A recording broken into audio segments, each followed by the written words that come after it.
159 સુરત પૂર્વ વિધાનસભા વિસ્તારમાં એકતા યાત્રા 150મી જન્મજયંતિના ઉપલક્ષમાં યુનિટી માર્ચ કાઢવામાં આવી હતી. લોખંડી પુરુષ સરદાર વલ્લભભાઈ પટેલની 150મી જન્મજયંતિના અવસરે 159 સુરત પૂર્વ વિધાનસભા દ્વારા ભવ્ય એકતા યાત્રા પદયાત્રાનું આયોજન કરવામાં આવ્યું હતું.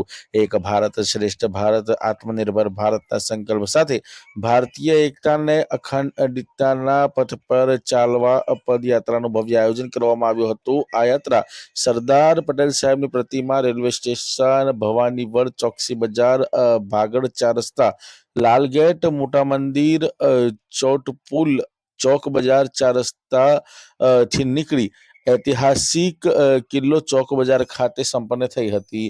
આ યાત્રામાં મોટી સંખ્યામાં લોકો જોડાયા હતા.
બનાવવા માટે આપણા વડાપ્રધાન શ્રી નરેન્દ્રભાઈ મોદીએ જે કાર્ય કર્યું છે અને એના ભાગરૂપે જ્યારે 150મી આજે જન્મ જયંતિ આખો દેશ ઉજવી રહ્યો છે, ત્યારે ગુજરાત રાજ્ય પણ નક્કી કર્યું હતું કે 182 વિધાનસભામાં 182 જગ્યા ઉપરથી આ એકતા યાત્રા, એકતા માર્ચ નીકળે.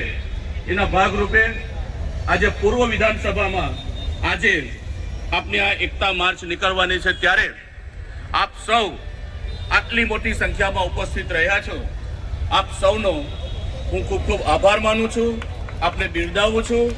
અને આ સરદાર સન્માન યાત્રા 2025 એના સુરત લોકસભા અંતર્ગત પૂર્વ વિધાનસભામાં આયોજિત આ કાર્યક્રમમાં પૂર્વ વિધાનસભાના સક્રિય સંનિષ્ઠ ધારાસભ્ય શ્રી અરવિંદભાઈ રાણા મંચ પર ખૂબ લાંબુ છે એટલે